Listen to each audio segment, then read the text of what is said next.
Hello मेरे प्यारे बच्चों। आज का हमारा टॉपिक है विराम चिन्ह किसे कहते हैं। सबसे पहले जानते हैं कि विराम का अर्थ क्या होता है।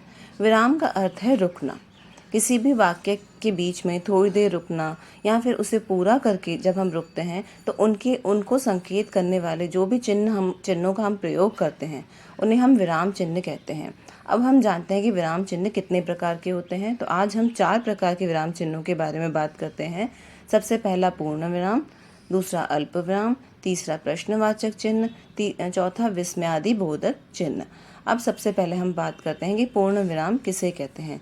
पूर्ण विराम होता है जब हम वाक्य कोई भी पूरा कर लेते हैं तो उसके बाद जो हम चिन्ह लगाते हैं उसे हम पूर्ण विराम कहते हैं। जैसे कि आकाश में तारे चमक रहे हैं, यह हमारा वाक्य पूरा हो चुका है, उसके बाद हमने पूर्ण विराम लगाया है। मैं बाजार जा रही हूँ, इसके बाद भी हमने पूर्ण विराम लगाया है।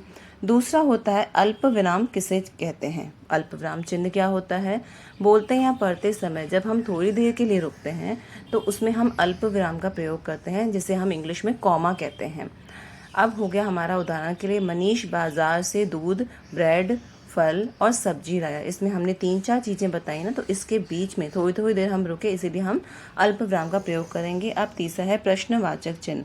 जब हम किसी से प्रश्न पूछते हैं या लिखते हुए हम किसी से प्रश्न पूछते हैं तो उस वाक्य के अंत में प्रश्नवाचक चिन्ह का प्रयोग किया जाता है। जैसे तुम कहाँ जा रही हो, हमने प्रश्न किया इसलिए उसके आखिरी में प्रश्नवाचक चिन्ह लगाएंगे। चौथा है हमारा विस्मयादि बोधक चिन्ह। बोधक चिन्ह को हम इंग्लिश में एक्सक्लेमेटरी मार्क बोलते हैं, जिसका प्रयोग हम वाक्यों में हर्ष, खुशी, दुख और घृणा आदि प्रकट करते हुए उसका चिन्ह का प्रयोग करते हैं। जैसे कि वाह कितना बड़ा घर है, अरे यह क्या कर दिया तुमने। मतलब कि जैसे हम खुशी दिखा रहे हैं, अपना आश्चर्य दिखा रहे हैं, उसमें हम एक्सक्लेमेटरी या विस्मयादि बोधक चिन्ह का प्रयोग कर रहे हैं। Thanks for watching.